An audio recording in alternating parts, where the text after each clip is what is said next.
눈 속에서 사라진 아이. 강원도 깊은 산골 마을. 겨울이면 눈이 무릎까지 차올라 집집마다 문 밖을 나서는 것조차 힘든 계절이었다. 그날도 아이들은 장작더미 옆 공터에서 술래잡기를 했다. 숨은 아이들의 웃음소리, 하얗게 입김이 새어나오는 겨울 공기. 그 속에서 민수라는 아이가 술래가 되어 친구들을 찾아다녔다. 그런데 잠시 후 아이들의 웃음소리가 하나둘 멎었다.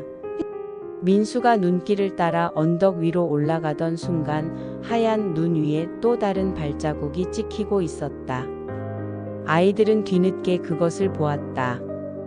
민수의 운동화 발자국 옆에 또렷하게 찍힌 작고 앙상한 맨발 자국.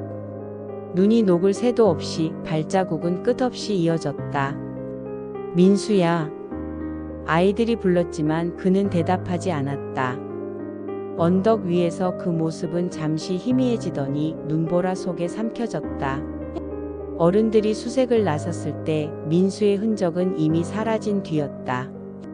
단 하나 눈밭에 박혀있는 모자만 발견되었다. 그런데 이상하게도 그 모자는 맨손으로 꺼낼 수 없을 만큼 꽁꽁 얼어붙어 있었고 마치 누군가가 얼음 속 깊숙이 눌러 넣은 듯한 모양이었다. 밤이 되자 민수 어머니는 울부짖었다. 민수야, 민수야, 제발 돌아와다오. 그때 마을 사람들 모두가 들었다. 멀리 산속 어딘가에서 아이 울음인지 여자 울음인지 모를 낯선 울음소리가 섞여서 들려왔다. 이화 얼어붙은 호수의 그림자.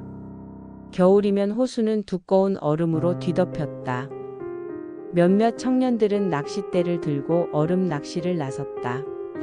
하얀 숨결이 흩날리는 가운데 그들은 구멍을 뚫고 자리를 잡았다.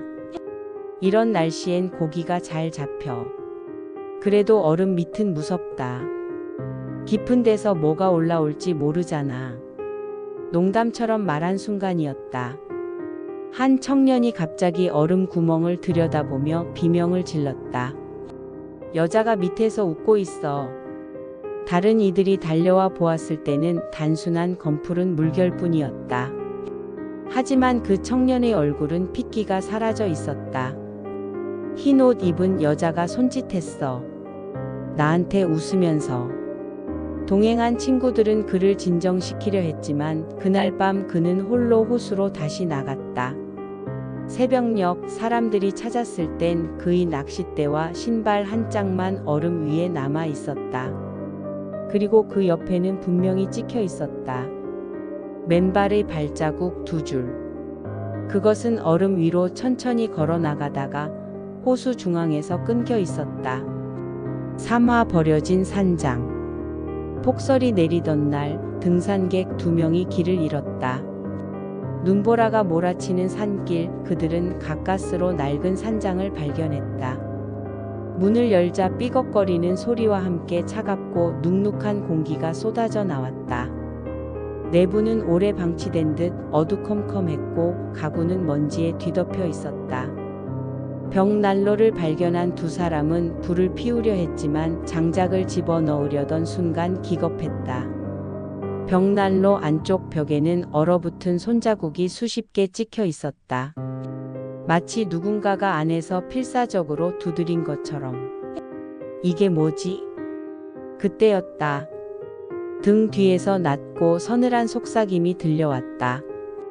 춥지 않니? 둘은 놀라서 문을 열려 했지만 문은 단단히 닫혀 있었다.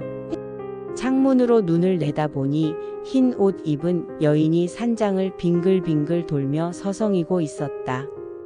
그들이 마지막으로 남긴 흔적은 산장 벽에 핏빛으로 쓴 글씨였다. 따뜻하다, 그녀의 품은 따뜻하다. 군부대의 전설. 설악산 자락에 있는 군부대. 겨울만 되면 초병들은 기묘한 보고를 올렸다. 보고합니다. 이시정각 철책선 밖에서 여자가 보였습니다. 그들의 진술은 언제나 같았다. 하얀 옷을 입은 여인이 눈 위에 맨발로 서 있었다고.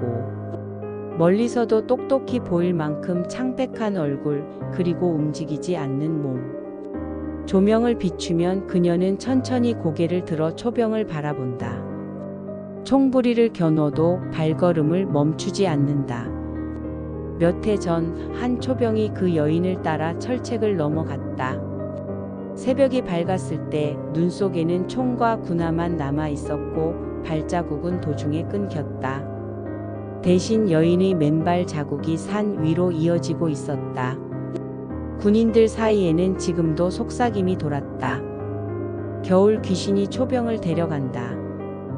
혼자 서 있을 때 뒤에서 부르면 절대 돌아보지 마라. 기차역의 마지막 승객. 어느 눈보라 치던 밤 운행이 중단된 폐역의 열차가 멈춰섰다. 승객들은 불안에 떨며 차 안에서 대기했다. 그때 창밖을 본 한 남자가 눈을 의심했다. 폐역 플랫폼 한가운데 흰 옷에 맨발인 여자가 서 있었다. 눈보라에 머리가 흩날리고 있었지만 그 여자의 시선은 오직 자신을 향하고 있었다. 남자는 마치 최면에 걸린 듯 자리에서 일어나 열차 문을 열었다. 동승한 사람들이 놀라 붙잡으려 했지만 그는 이미 눈 속으로 걸어 나가고 있었다. 가지마. 누군가 소리쳤지만 그의 귀에는 들리지 않았다. 플랫폼 끝에서 그의 발자국은 서서히 눈에 덮여 사라졌다. 대신 남은 건 맨발의 발자국 두 줄이 나란히 이어지는 모습이었다. 마을 노인의 고백. 마을 어귀의 노인은 겨울만 되면 술에 취해 울부짖곤 했다. 그 여자는 내 아내야. 그의 고백은 충격적이었다. 젊은 시절 그는 아내와 신혼여행 겸 산행을 나갔다. 그러나 폭설에 갇히자 둘은 지쳐 쓰러졌다. 남편은 살기 위해 결국 아내를 눈 속에 두고 혼자 내려왔다. 며칠 뒤 구조되었을 때 그는 홀로 살아남았다. 하지만 그날 이후 그는 매 겨울마다 아내의 목소리를 들었다. 춥다, 나 좀 데려가줘.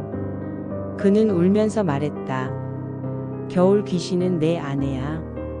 날 원망하며 아직도 눈 속에서 사람들을 데려가고 있어. 되살아난 목소리. 겨울 귀신의 전설을 추적하려던 탐사팀이 산에 올랐다. 무전기로 교신을 이어가던 그들은 점점 산속 깊이 사라졌다.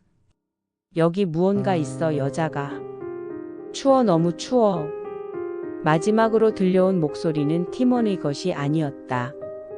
나 좀 데려가줘. 이후 탐사팀은 돌아오지 못했다. 여름이 되어 눈이 녹은 뒤에도 그들의 캠프에 남은 무전기에서는 가끔씩 여자의 울음소리가 흘러나왔다. 끝나지 않는 겨울. 모든 조각은 하나로 이어졌다. 겨울 귀신은 바로 버려진 신부. 남편의 배신, 끝내 얼어 죽은 비극, 풀리지 못한 원혼. 그녀는 홀로 걷는 자, 외로운 자를 찾아 끊임없이 손짓한다. 산길에서, 호수에서, 군부대에서, 폐역에서. 그녀는 같은 말을 반복한다. 춥지 않니? 내가 안아줄게. 마지막 장면. 눈 내린 산길.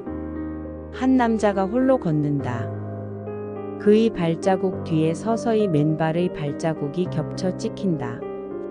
그리고 어느 순간 두 발자국은 하나로 합쳐져 사라진다.